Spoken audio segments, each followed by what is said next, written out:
Content de vous voir tous ce matin. Oui, aujourd'hui, ce que j'aimerais m'entretenir avec vous, c'est sur ce sujet. Vous vous souvenez que la semaine dernière, notre frère David Simard, dans sa présidence, a lu ce verset-là que nous allons voir ensemble ce matin. Il s'agit du verset dans Hébreux.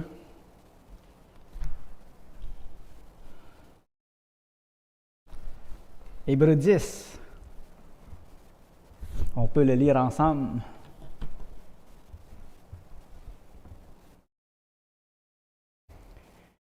Hébreux 10, le verset 14. Ça dit ceci. Car par une seule offrande, il a amené à la perfection pour toujours ceux qui sont sanctifiés. C'est ce que l'Esprit Saint nous atteste aussi. Car après avoir dit, « Voici l'alliance que je ferai avec eux. Après ces jours, dit le Seigneur, je mettrai mes lois dans leur cœur et je les écrirai dans leur esprit. » Après avoir dit ça, il ajoute, « Et je ne me souviendrai plus de leurs péchés ni de leur iniquité. » Moi, je trouvais ça, quand que notre frère nous a lu ça, cette parole-là m'a frappé. M'a étonné, c'est pas la première fois que je disais ça, mais cette fois-là, ça m'a parlé parce que je me suis dit, c'est étonnant de la part d'un Dieu qui ne manque pas une seconde de notre vie, qui se souvient de tout, qui connaît tout, mais dans le cas où quelqu'un est pardonné, ben, il dit, je ne me souviendrai plus de leurs péchés.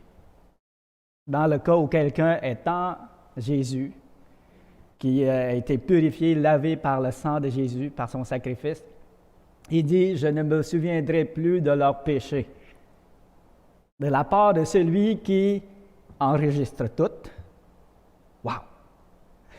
Là, je me suis dit, ça me touche, puis j'aimerais ça d'en parler la semaine prochaine. Alors, on est déjà la semaine prochaine. Alors, initialement, je prévoyais autre chose, mais j'aime bien quand que le Seigneur touche mon cœur sur quelque chose, venez vous le partager en avant, parce que c'est toujours mieux quand que je partage ce que le Seigneur a fait dans mon cœur même. Alors, c'est toujours plus intéressant. Alors, prions, Seigneur, notre Dieu. Merci, Seigneur, que tu t'es intéressé à nous, Seigneur. Merci pour ton Fils Jésus qui est venu mourir sur la croix. Et merci, Seigneur, pour le pardon de nos péchés et le salut de nos âmes que tu nous accordes en lui, Seigneur Dieu. Alors, nous voulons te glorifier ce matin, nous voulons t'adorer et nous voulons réfléchir sur ce que j'appelle le miracle de la croix. Parce que autant que ta sainteté est élevée, autant que tu peux te souvenir de tout le mal que les hommes font, autant tu vas oublier le péché de ceux qui sont en toi, qui t'appartiennent. Et ça, c'est à cause de ton Fils Jésus-Christ. Merci pour ça, Seigneur. Amen. Alors, ce qui est ressorti dans ma pensée, c'est ça, ça ne vient pas de n'importe qui, cette phrase-là. Quand on sait que Dieu est, je vais dire 3 fois saint, mais on sait qu'il n'est pas 3 fois saint, il est parfaitement saint. C'est juste une manière de parler qu'il est 3 fois saint. Mais il est parfaitement saint et en lui, il n'y a aucun péché. Et sa sainteté n'admet en réalité aucun péché. Il l'a dit dans Matthieu. Matthieu 5, le verset 22, si vous voulez tourner avec moi. Selon sa sainteté, là, il n'admet aucun péché. S'il ne ferait que ça, là, on serait tous, personne ne pourrait aller au ciel. Alors, Matthieu 5, le verset 22, on l'a lu souvent, puis j'aime le lire encore.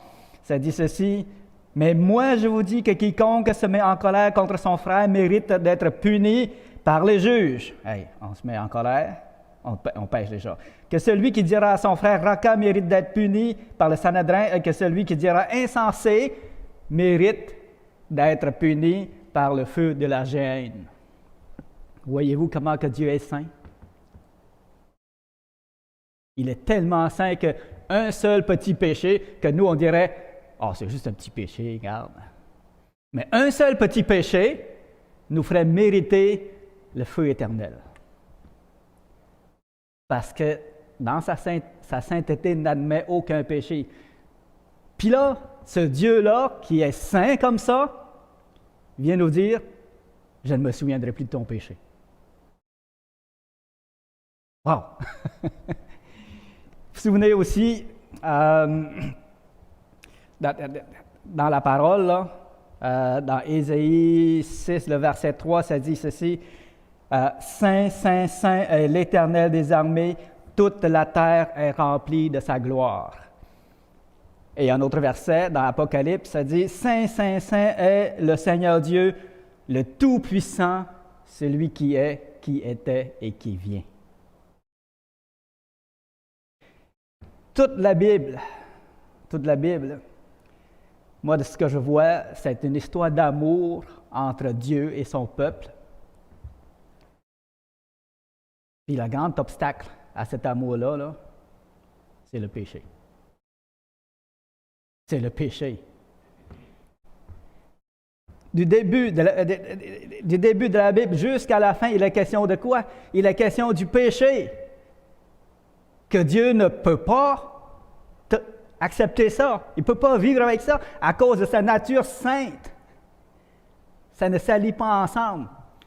Mais par contre, il aime son peuple. Il aime sa création. Il aime les humains qu'il a créés. Malgré cette incompatibilité, nature pécheresse, nature parfaitement sainte, malgré cette incompatibilité-là, Dieu va s'approcher des êtres humains, il va leur parler et par toutes sortes de moyens, il va les appeler à lui. Et au final, il va envoyer son Fils mourir sur la croix pour justement abolir ce péché-là. C'est fort. C'est fort. Pour un Dieu qui est autant saint, puis qui finalement va dire, je ne me souviendrai plus de leur péché. En fait, est-ce que Dieu va être Alzheimer? Non, Dieu ne sera pas Alzheimer. C'est tout simplement qu'étant pardonné, il ne les considère plus. Les péchés qu'on aura commis n'ont pas de force pour nous condamner. C'est en cela. Et il y a d'autres épisodes concernant la sainteté de Dieu, là. J'ai lu ça un peu, là, juste pour le mentionner en passant. Vous vous souvenez de l'Arche de l'Alliance, à un moment donné, les Philistins s'en ont emparé, ils l'ont amené chez eux, puis Dieu les a frappés à cause qu'ils étaient en possession de l'Arche de l'Alliance, puis ils ne sont pas supposés. Dieu les a frappés, et il y en a plusieurs qui étaient malades, plusieurs qui étaient morts. Ensuite, ils ne voulaient plus la voir, cette Arche de l'Alliance-là, ils l'ont envoyée à Beth-Shemesh. Puis Dieu a frappé les gens de Beth-Shemesh aussi. Plusieurs sont tombés, plusieurs étaient malades à cause de l'Arche de l'Alliance. Puis souvenez de la personne, je vous raconte ça comme ça, là. Quand ils ont transporté l'Arche de l'Alliance avec des bœufs qui tiraient, à un moment donné, l'Arche a penché un peu, puis elle est tombée à terre, puis Uza a tendu sa main pour tenir l'Arche. Puis Dieu l'a puni de mort, parce que l'Arche était sainte, et il ne fallait pas qu'il le touche. Puis David était fâché contre Dieu, cette fois-là. Si vous vous souvenez de cet épisode-là. Mais, je reviens encore sur ce fait-là, sur l'importance du fait que comment que Dieu est saint et que c'est incompatible, sa nature est incompatible avec le péché, mais que même ça, ce fait-là, eh bien, il va quand même ne pas se souvenir de nos péchés. Et on sait que Dieu, il ne sera pas Alzheimer, il voit tout, il connaît tout. Puis il y a même un livre où sont écrites toutes les actions des hommes. Dans Hébreux 4, le verset 13, si vous voulez, tournez avec moi, on va lire ça ensemble, juste pour se rappeler de ces vérités-là, comment que Dieu est. S'il ne se souvient plus de nos péchés, ce n'est pas parce qu'il va manquer de mémoire.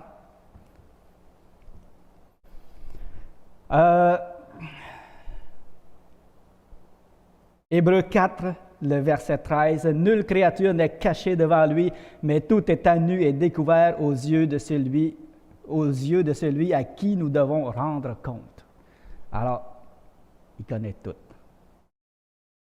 Et je suis convaincu qu'il va se souvenir de tout. Okay? Matthieu 12, le verset 36.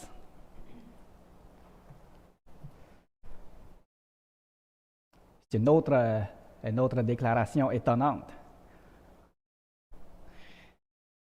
Matthieu 12, le verset 36, « Je vous le dis, au jour du jugement, les hommes rendront compte de toute parole vaine qu'ils auront proférée. » On va oublier pas mal ce qu'on va avoir dit sur la terre. Mais Dieu, lui, il n'oubliera pas. Il n'oubliera pas ce qu'on va avoir dit sur la terre. Psaume 56, le verset 9.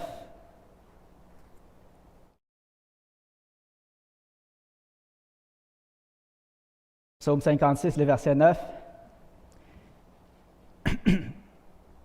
Ça ici, ce verset-là me fascine toujours. Parce qu'on voit comment que Dieu est grand, comment il connaît tout, comment il voit tout et se souvient de tout. Tu comptes les pas de ma vie errante, recueille mes larmes dans ton outre, ne sont-elles pas inscrites dans ton livre? Tu comptes les pas de ma vie errante. Même nous, on ne les compte même pas. Par quel chemin avez-vous passé il y a 2 ans pour aller à telle place ou pour faire telle chose? Par quelle étape vous avez fait? Vous ne vous souvenez pas. Vous ne vous souvenez pas. Bien, Dieu, lui, il le sait. Il le sait. Dans Psaume 139, le verset 16,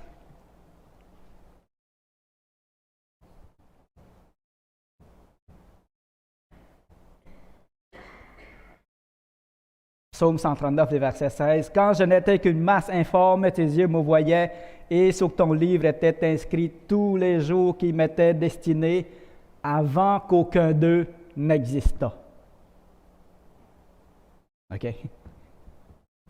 Il sait même ce qui va arriver avant que la chose arrive. On ne peut rien cacher au Seigneur. Et Apocalypse, le verset 20, le chapitre 20, le verset 12. On l'a lu dernièrement, ça aussi. Apocalypse, chapitre 20, le verset 12. « Et je vis les morts, les grands et les petits qui se tenaient devant le trône. Des livres furent ouverts, et un autre livre fut ouvert, celui qui est le livre de vie. Et les morts furent jugés selon leurs œuvres, d'après ce qui est inscrit dans ces livres. »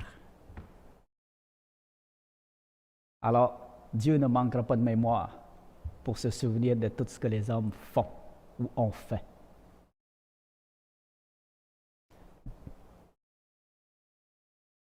Mais, dans Hébreux 10, 17, il dit « Je ne me souviendrai plus de leurs péchés. »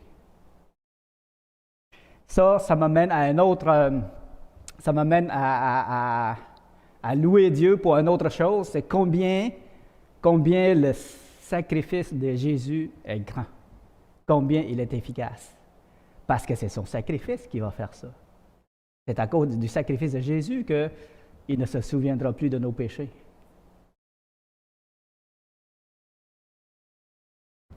Comment réussir, comment réussir à cacher quelque chose devant la face de Dieu qui connaît tout, qui voit tout, qui se souvient de tout. Nulle créature n'est cachée devant lui, mais tout est à nu et découvert devant celui à qui on doit rendre compte. Alors, il voit tout, il connaît tout, mais comment cacher nos péchés de devant sa face? Il n'y a qu'une seule puissance qui peut faire ça, c'est le sacrifice de Christ. Comment se dérober au jugement de Dieu? Ça, c'est une grande question. Je veux dire, on sait que personne ne peut se soustraire au jugement de Dieu, mais il y a un moyen, justement. Le sacrifice de Christ est puissant pour ça, pour cacher nos fautes, pour effacer nos fautes. Même dans Hébreu, l'expression qu'Hébreu va utiliser, Hébreu 7, Hébreu 9. Hébreu 9, 26, il dit ceci, il a paru une seule fois pour abolir le péché. Je vais lire le verset, là je devance un peu mes choses. Et autrement, il aurait fallu qu'il eût souffert plusieurs fois depuis la création du monde, tandis que maintenant, à la fin des siècles, il a paru une seule fois pour abolir le péché par son sacrifice. L'expression est grande ici. Abolir le péché. Devant un Dieu si grand, devant un Dieu si saint, qui ne tolérerait pas, qui n'oublierait pas, qu'aucun péché ne peut passer sous silence à son insu. Comment on fait pour échapper à ce Dieu si grand-là?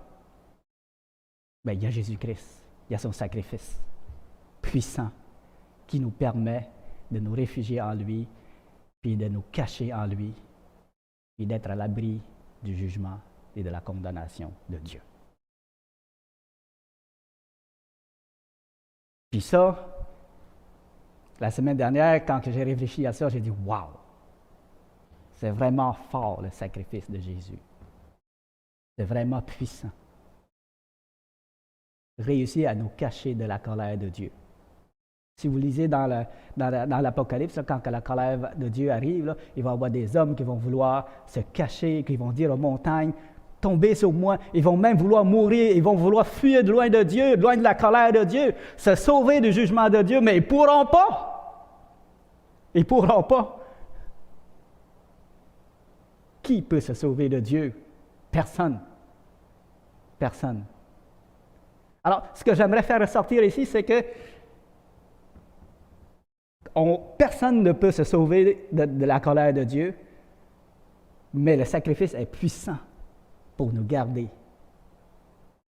pour nous épargner de cette colère-là. Pourquoi? Bien parce qu'il est parfait. On le sait, le Seigneur Jésus est parfait et sans péché. Dans Corinthiens, là, ça dit « Lui qui n'a pas connu le péché, il l'a fait devenir péché à cause de nous. » Il n'a pas connu le péché. Il a été tenté en toutes choses sans commettre de péché. Et ce que j'aimerais expliquer ici, c'est que pourquoi est-ce que le sacrifice de Christ est aussi puissant? Premièrement, parce qu'il est sans péché, qui ne méritait pas de subir la colère de Dieu. Aussi, c'est parce qu'en lui habitait toute la plénitude de Dieu, de la divinité. Et vous vous souvenez aussi que le Seigneur, le Père a rendu témoignage par 2 reprises que celui-ci est mon Fils bien-aimé en qui j'ai mis toute mon affection. Alors, le Seigneur Jésus faisait toutes les délices du Père. Il était tellement précieux que son sacrifice que son sacrifice a une grande importance, assez puissant pour effacer tous nos péchés, pour qu'on puisse être pardonné en croyant en lui. Il y a juste lui qui peut faire ça. Aucun homme ne peut faire ça. On peut bien faire des sacrifices, nous autres, mais ça va pas loin. Ça va pas loin. D'ailleurs, dans le temps, il faisait des sacrifices des animaux. Il faut qu'il le répète encore. Puis même le souverain sacrificateur, il fallait qu'il fasse des sacrifices pour ses propres péchés en premier, puis après ça pour les péchés du peuple. Mais le Seigneur Jésus, lui, il est entré une fois pour toutes dans le lieu très saint et l'offrande qu'il a amenée, c'est lui-même. C'est ça merveilleux parce qu'il est le souverain sacrificateur, il est la victime aussi. C'est lui, la victime, qui sera sacrifiée. Alors que le souverain sacrificateur lui sacrifiait des animaux. Et ça donnait le pardon des péchés pour un temps, mais il fallait renouveler tout le temps. Tandis que le Seigneur Jésus, c'est sa vie qu'il a offert en sacrifice. Et puisqu'il est parfait, eh bien, il est tout suffisant pour nous pardonner de nos péchés. Et il n'a pas besoin de le faire plusieurs fois. Une seule fois pour toutes. Alors, c'est pas plus long que ça ce matin. Je voulais tout simplement partager ce que j'avais dans le cœur, ce que le Seigneur, comment que le Seigneur m'avait touché à travers cette parole-là en disant « Je ne me souviendrai plus de leurs péchés ». Je vous ai présenté toutes les raisons pour lesquelles il y a toutes les raisons pour se souvenir, pour nous imputer ces péchés-là, pour nous juger, je veux dire, à cause de sa nature sainte, à cause qu'on est pécheurs, tout ça. Mais à cause du sacrifice de Christ, il ne les considérera pas. Amen.